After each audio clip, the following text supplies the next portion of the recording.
Ninguém sabe o volume da fraude, o volume de dinheiro envolvido nos programas de onde pode ter sido desviado o recurso soma 6 bi e alguma coisa. Não é de se esperar que nem 100% do dinheiro tenha sido desviado, mas é na casa dos bilhões.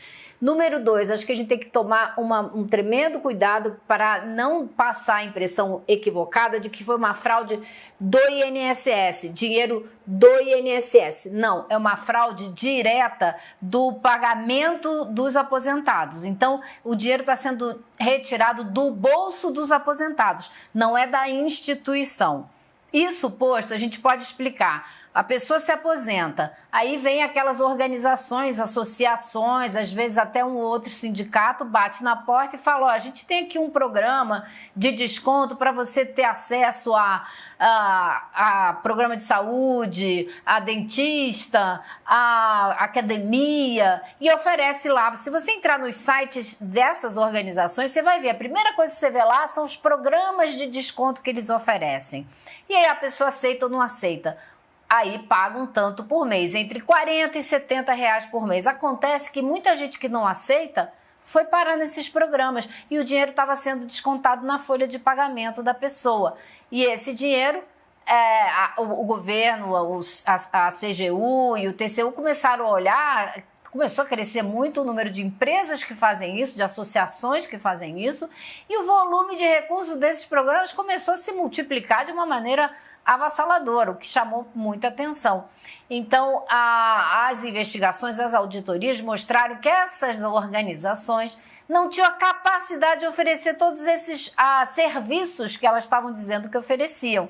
E aí começou-se a investigar, e essa investigação começou tem 2 anos, começou em 2023. E é muito importante dizer também que isso existe desde 2019. Aliás, esses programas existem desde 2016, no governo Temer. Mas as fraudes, imagina-se que começaram em 2019. A investigação veio daí para frente. E quem foi investigar, eu acho importante isso também, foi a CGU do governo Lula. Não foi nenhuma outra. Porque ninguém investigou isso no governo Temer e ninguém investigou isso no governo Bolsonaro. Foi a CGU do governo Lula que foi investigar. Então esse é o primeiro ponto que eu queria destacar. Qual era a participação do INSS, do presidente do INSS nessa quadrilha que a APF diz existir, e também o que o governo podia fazer? Porque me parece que não tinha mais muito o que ser feito. A APF desse governo investigou. O governo, quando descobriu a investigação, a pedido da PF era para afastamento, demitiu o presidente do INSS para ele poder se defender na justiça, etc. Queria que você explicasse as duas coisas, a participação dele e que você avaliasse também como é que o governo agiu em relação a essa denúncia apresentada pela PF ontem, Elô. A participação a gente ainda não sabe e é preciso tomar cuidado para a gente não começar a imputar culpa a quem a Polícia Federal ainda não descobriu se é culpado. Mas o ministro Lewandowski fez questão de diferenciar, explicar para todo mundo que estava lá na coletiva a diferença entre corrupção ativa e corrupção passiva. Ou seja, esse presidente do INSS, os 4 diretores que foram afastados e o agente da Polícia Federal que trabalha em São Paulo, que também foi afastado, eles estão sob suspeita de ou terem participado ativamente e terem auferido lucros, né, com esse esquema, isso a gente pode dizer, ou de terem, no mínimo, terem sido omissos, ou de não terem investigado ou supervisionado o que deveriam ter supervisionado. Porque, por exemplo, essas empresas, essas organizações, elas têm que se credenciar no INSS para poder fazer esses programas de desconto. E quando a CGU começou a fazer auditoria de 29 dessas empresas, ela percebeu que 70% delas não tinham a documentação completa, 40% não tinham documentação nenhuma e as outras 30% tinham documentação pela metade. E ainda assim elas estavam credenciadas fazendo o programa. Por que elas têm que ser credenciadas? Porque só o INSS pode dar a essas organizações o direito de tirar o dinheiro direto da folha de pagamento do aposentado ou do pensionista. É aí que entra o INSS, ele credencia a empresa e aí dá a ela apresenta, né, a documentação com a assinatura da pessoa, do aposentado, do pensionista, dizendo que quer aderir ao programa e aí passa a ter, então, o direito de retirar o dinheiro direto da folha de pagamento. Então, ninguém sabe até agora, e eu conversei com muita gente da AGU que ficou super assim, espantada do nome do presidente do INSS estar nesse grupo, porque ele é muito conhecido e muito respeitado. Mas se ele não participou ativamente, no mínimo teve uma omissão horrorosa, porque é o INSS que supervisiona tudo isso. E se não supervisionou, como é que essas empresas não tinham registro e estavam fazendo esses programas? É inexplicável. Então, claro, a Polícia Federal está certa, mandou afastar imediatamente para que não houvesse tentativa, se eles estão envolvidos, de destruir provas, de atrapalhar a investigação.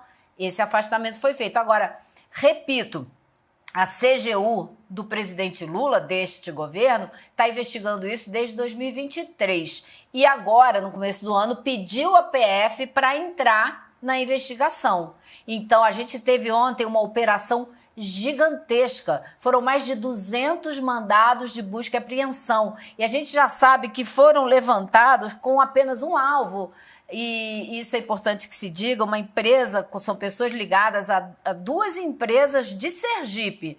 Eles mandaram prender 6 pessoas, todas elas em Sergipe, e 3 foram presas, outras 3 estavam foragidas, e em apenas um mandado de busca desses, em um alvo, a Polícia Federal conseguiu resgatar carros de luxo, obras de arte, $200 mil em espécie. Então já está começando a amealhar uma parte desse dinheiro que foi desviado e que a gente espera que o dinheiro todo seja recuperado para ressarcir os aposentados, para que isso não recaia sobre o INSS, porque o INSS é nosso, é do nosso coletivo de cidadãos brasileiros. Então é preciso que se puna e se tire o dinheiro desses que desviaram o dinheiro dos aposentados, né? Então essa é assim a minha. Agora, para mim ficou muito claro ontem na coletiva,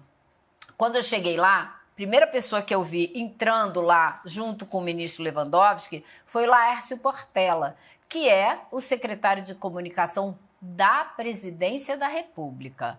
Isso dá para a gente a dimensão da importância, né, da preocupação do governo com essa história. E ficou muito claro também que houve um cuidado enorme de unificar o discurso de todo mundo que participou daquela coletiva, de deixar muito claro que essa ação da CGU, da Polícia Federal, é para proteger o aposentado, para devolver a ele o dinheiro que foi tomado dele e impedir que isso volte a acontecer, e não outra coisa. E aí é que entra o ministro Lupi. O ministro Lupi destoou um pouco do tom da conversa, que foi um tom acertado pela área de comunicação do governo, tá? Foi muito claro isso, foi acertado um tom para essa coletiva, para deixar claro o objetivo dessa ação. E o Lupi começou a defender o direito, a presunção de inocência. Tá certo, eticamente tá certo. Era o momento de fazer isso? Não era. Decididamente não era. Era o momento de dizer, ninguém que tomou dinheiro de aposentado vai ficar impune. Doa a quem doer. E não defender ninguém, porque eles já estavam afastados. E aí, depois da coletiva, ao que tudo indica, ele levou um puxão de orelha do presidente Lula, que exigiu a demissão do presidente do INSS. Aí o presidente foi lá, se antecipou e apresentou seu pedido de demissão.